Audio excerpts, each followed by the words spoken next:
그냥요. 지금 환장 왔어요.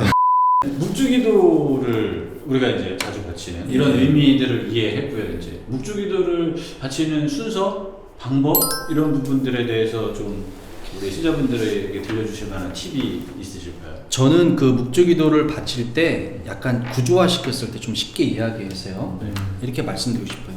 저희는 이제 보통 5단 묵주를 한다. 네. 그리고 처음부터 그날의 신비를 생각을 하는 것입니다. 그래서 저희들이 오늘은 저희들이 방송 촬영하는 수요일이잖아요. 네. 수요일인데 수요일 날은 아까 요일의 신비에 맞췄을 때 영광의 신비입니다. 네. 영광의 신비를 먼저 떠올려요. 수요일 오늘 영광의 신비 바친 날이다. 그러면서 뭘 하느냐? 저희들이 그 기도를 하면 기도하는 그 기도문들이 정해져 있어요. 처음에 시작하는 성호교부터 시작해서 그리고 십자가를 접근하는 사도신경, 그리고 나서 반복되는 기도들 주님의 기도, 성모송, 영광송, 구원을 비는 기도까지, 그리고 또 맨 마지막에 또 성모 찬송까지. 그래서 기도문으로 봤을 때 7개의 기도문을 하게 됩니다. 7개 기도문을 한 번을 하든지 혹은 여러 번을 반복하면서 이 소리 기도가 바로 완성이 되는데, 저는 이 신비를 선포하기 전까지의 기도, 무슨 말씀이냐, 저희들이 이 묵주를 손에 쥐고 손에 잡고 그 다음에 저희 성호경을 하죠. 그리고 나서 친구합니다. 친구하고 나서 십자가를 진 상태에서 성호경 바친 다음에 사도신경을 바쳐요. 사도신경을 바치잖아요. 사도신경 바치고 주님의 기도 한 번 바치고 성모송을 3번 반복합니다. 그리고 영광송을 바치고 나서 구원을 비는 기도를 바친 다음에 신비 1단을 선포해요. 그러면 이 앞까지는 전체 묵주기도의 요약이라 생각하시면 돼요. 미리 앞서서 마치 머릿말처럼. 그래서 저는 이 부분까지를 묵주기도의 시작 기도라고 볼 수 있어요. 시작 기도. 특별히 의미를 좀 더 부여하자면 성모송을 3번 바치는 그 자리에 이런 묵상을 좀 해보면 좋을 것 같아요. 첫 번째 성모송은 천주 성부의 거룩한 딸이신 마리아를 묵상합니다. 두 번째 성모송은 천주 성자의 평생 동정이신 어머니 마리아를 우리가 묵상합니다. 세 번째는 천주 성령의 정결한 배필이신 마리아를 묵상한다. 제가 이렇게 말씀드리면 굉장히 쓰다가 마시는데 너무 많았어. 좀 길잖아요. 어렵기도 하고. 그래서 딱 그냥 이걸 떠올려 보시면 그래도 남는 것은 성부와 성자와 성령의 자, 성모님께서 삼일체 하느님, 성부와 성자와 성령 안에서의 어떤 삶의 자세를, 그리고 또 어떤 순명의 자세, 그리고 또 어떤 신앙의 모습을 보였는지를 우리는 성모님의 모범을 따라서 기도하는 것이기 때문에 성모님과 함께 그 모범을 배워가는 자리가 바로 이 묵주기도라고 생각하시면 그걸 미리 예비하고 지향을 담아서 우리가 기도한다고 생각하시면 될 것 같아요. 그리고 나서 신비 1단부터 선포하잖아요. 환희의 신비 제1단, 마리아께서 예수님을 잉태하심을 묵상합시다. 자, 묵상합시다 했으니까 묵상을 해야 하는 것입니다. 보통 묵상을 해야 되는 묵상을 많이 생각을 하게 돼요. 잘 못해요. 어떻게 해야 되는지. 이제 묵상 부분 다시 한번 좀 말씀드리는 걸 하고 그냥 방법적인 거 말씀드리면 묵상합시다 했기 때문에 그 묵상 부분을 저희들이 묵상을 실제 하고 그리고 나서 주님의도 한 번과 성모송 10번을 바치고 영광송을 바치고 구원을 비는 기도를 바치면서 한 단을 바치게 됩니다. 그래서 이 구원을 비는 기도는 이 단의 짧은 마침 기도라 생각하시면 될 것 같아요. 그리고 나서 1단을 바치든지 5단을 바친 10단, 20단, 100단을 바치든지 우리가 쭉 본인이 바칠 수 있는 그 기도를 바치게 되죠. 그리고 나서 내가 묵주기도를 맞춰야겠다. 중요합니다. 중간에 잠깐 멈추는 게 아니라 맞춰야겠다. 1단 자체도 묵주기도 완성이에요. 1단을 바치고도 우리가 맞춰야겠다 할 수도 있잖아요. 상황이 또 그런 상황이 생겼을 때 그럼 일단은 맞춰야겠다. 그렇게 하면 그때 묵주기도 전체 마침 기도로 성모 찬송을 바치시면 됩니다. 자, 그러면 묵주기도 전체 시작 여정을 여는 것은 저희들이 성모 찬송을 여러 번 반복하는 것이 아니라 마칠 때 한 번 하잖아요. 시작할 때 부분에 또 한 번 하는 게 있습니다. 뭐냐? 사도신경. 묵주기도 영적인 여정의 시작 부분을 사도신경이라고 본다고 하면 마침, 내적 여정의 마침은 성모 찬송이라고 볼 수 있어요. 그러면 신부님 묵주기도를 제가 오늘 20단을 할 거다. 그러면 처음에 사도신경하고 성모하고 주님에게도 성모성 3번 영광성하고 신비가 시작되면 예. 신비를 환희의 신비, 고통의 신비, 빛의 신비, 영광의 신비를 쭉 20단을 하고 마지막에 성모 찬송을 바쳐도 되는 그쵸. 거죠. 예. 그러니까 매 신비마다 마치는 게 아니라 네, 중간중간에 5단 했다고 고통의 신비 할 때 또 사도신경부터 시작하고 그게 아니라 쭉 다 하고 다 하고 성모 찬송 이제 묵주기도 오늘 끝 아니면 뭐 한참 뒤에 나 시작해야 한다 싶으면 그때 할지 안 할지 몰라. 여튼 내가 오늘 마쳐야겠어. 그러면 성모 찬송으로 그 기도의 시작을 마치시면 돼요. 묵주기도의 시작은 사도신경, 마침은 성모 찬송. 그런 방법 몰라. 그래서 신비를 선포하기 전까지는 시작 부분이라고 신비 선포하면서 바치는 묵주기도 신비 있던 그 소리기도들 마침 기도를 쭉 했을 때 우리가 그 신비마다 그게 짧은 마침 기도가 있잖아요. 그거로서 우리가 단을 바치게 하면서 그게 약간의 묵주기도의 본기도 역할을 한다고 하면 성모 찬송부터 마무리하는 성호용까지 있을 때 우리가 묵주기도 전체 마침 기도 부분이라고 생각하시면 됩니다. 그 방법은 그렇게 하면 되는데 묵주기도 하면서 중간에 이제 동작들이 나와요. 예를 들면 아까 친구님 보여주셨던 것처럼 성호경을 하고 침묵을 한다든지 뭐 이런 동작들이 나오는데 그런 동작들의 의미는 저는 그런 것도 좀 의미를 좀 부여하고 한다면 저희 소리기도 하듯이 묵상기도 하듯이 몸의 기도도 있다고 말씀드리고 싶어요. 동작 하나로 경건히 걷는 저희들의 십자성호를 통해서 그리고 또 저희들 묵주기도 하면서 잠깐 침묵하는 것이라든지 혹은 아까 보여드렸듯이 우리가 잘 아는 것처럼 친구하는 거. 십자성호는 모든 전례와 모든 기도의 시작 부분에 항상 십자성호를 긋고 성호경을 바치잖아요. 그러니까 저희들이 하는 이 기도, 특별히 저희들이 이 바치는 묵주기도의 대상이 누구인지를 밝히는 것이 바로 십자성호라고 말씀드리고 싶어요. 성부와 성자와 성령의 이름으로 아멘 하잖아요.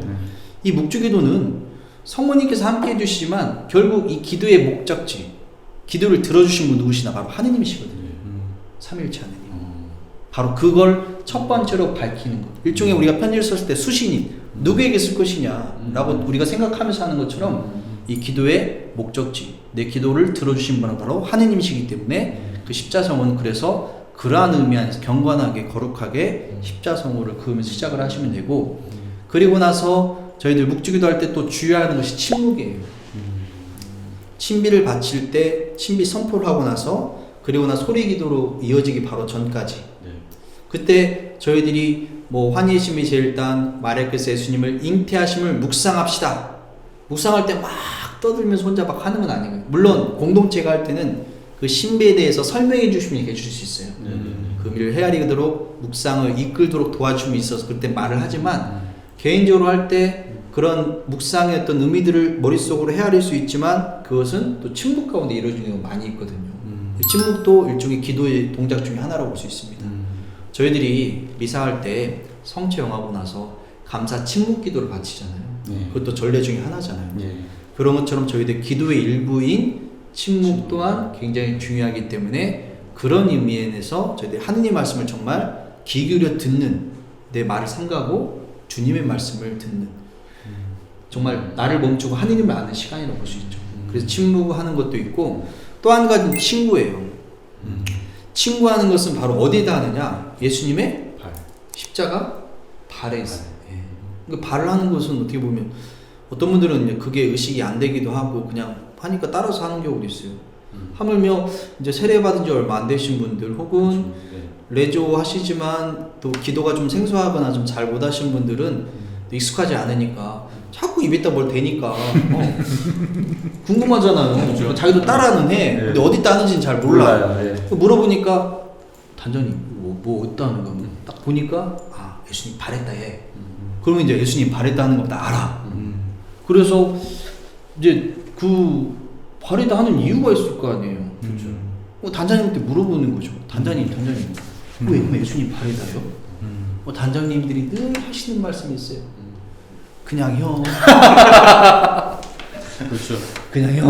진리죠. 예. 단장님도 잘 모르시거든. 근데 여러분들이 아마 우리가 성경 안에 있는 것처럼 루카복음 7장에 있는 재 많은 여자를 용서하시는 장면이 있어요.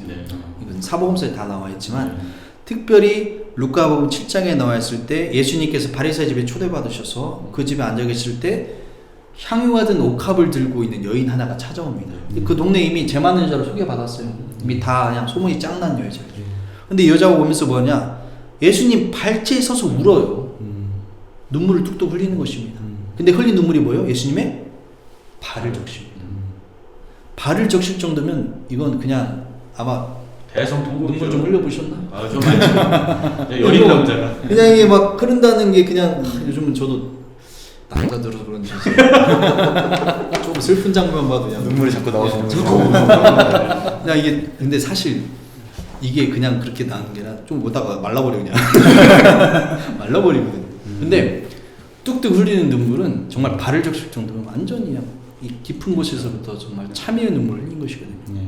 근데 그 발을 적시자 어떻게 합니까? 자신의 머리카락으로 닦아드려. 예수님의 발을 닦아드려요. 근데 생각해 보시면 이 여자가 벌거벗고 왔습니까? 그렇죠. 옷자락을 닦을 수 있고 얼마든지 수건을 좀 갖다가 닦아드릴 수 있지만 그 여인은 자신이 여인인데 머리는 당시에도 여인에게 생명 같은 것이었어요. 그런 게 의미가 없어진 왜? 더 귀한 영원한 생명을 주시는 만나기 때문에. 그래서 자신의 머리카락으로 예수님의 발을 닦아드려요. 그리고 나서 뭘 하느냐? 그 발에 입을 맞추거든요. 입을 맞춰요. 입을 맞춘다는 것은 정말 자신이 완전한 참회를 했다는 걸 보여줄 뿐만 아니라 자신의 어떤 존경과 사랑, 그 겸손의 마음을 드러내는 것이 바로 입맞춤으로 드러나거든요. 그래서 어떻게 보면 우리는 묵주기도 할 때 저희들도 이 기도를 바칠 때는 우리가 교만해서는 안 되는 거예요. 가끔 어떤 분들은 내가 묵주기도를 몇 단을 바치고 이게 자랑이 되고 있거든요. 점점. 그 정성과 그 시간은 누구도 뭐라고 하지 않습니다. 완전히 인정하고 얼마나 그 시간을 들여서 그렇게 연속 기도하는 보통 마음으로 되지 않아요. 근데 그 마음이 우리가 겸손함으로 자리하고 한다면 겸손은 하늘을 뚫는다고 말하잖아요. 그런 것처럼 정말 겸손한 마음으로 마리아 막달레나라는 그 우리 재 많은 여자를 우리가 마리아 막달레나부터 생각을 해요. 그 여인이 했던 그 행위를 생각했을 때 정말 예수님 발에 처음에 우리가 시작하는 친구하는 것은 겸손한 마음으로 기도를 시작하는 우리들 몸의 기도라고 볼 수 있거든요. 그래서 그런 것들을 좀 떠올려 보시면서 여러분들이 예수님 말에도 정성껏 친교할 수 있는 마음을 가지면 좋을 것 같아요. 그러면 이것도 중요한 문제가 생기네. 뭐냐? 묵주에 십자가에 예수님 발이 있어야겠어요. 예수님이 없는 경우가 종종 있어요. 그니까요. 미치고 환장했어요. 예수님 찾아야 되거든요. 예수님 발을. 이거는 예수님이 없는데. 그럼 뭐야? 또 비둘기가 있네. 성령이 계시네. 요즘에 나오는 묵주들의 많은 것들이 표현이 되기도 하고 그러지만 저희들이 친구한다는 의미를 떠올려 보셨을 때 예수님 모습이 잘 새겨져 있는 십자고상에 있는 묵주를 선택하는 것이 좀 좋겠다고 말씀드리고 싶어요. 의식은 해야 하니까. 그렇죠. 물론 뭐 그런 것도 없다고 하더라도 뭐 묵주는 묵주니까 기도하는데 도움이 되니까 그 성물로서 우리가 하면 됩니다만은 왜 집에 묵주 하나만 있으면 내가 모르겠어요. 집에 묵주가 얼마나 많습니까? 그렇죠. 사람마다 또 누가 선물해주고 또 어디 여행 갔을 때 술래 갔을 때 우리가 또 사오는 묵주도 많을 텐데 그때 여러분들이 그런 것도 생각을 하시면서 아까 제가 묵주 선택하는 것도 말씀드렸잖아요. 그걸 좀 떠올려 보시면서 예수님 발에 친구하시면 좋을 것 같아요. 다양한 묵주기도를 하시면서 하는 동작들을 그냥 무심결에 그냥 뭐 이렇게 하는 게 아니라 각 동작들의 각 행위들에 다 의미가 있다는 걸 조금 생각하시면서 떠올리시면 더 좋은 기도가 될 것 같고요. 채널 구독,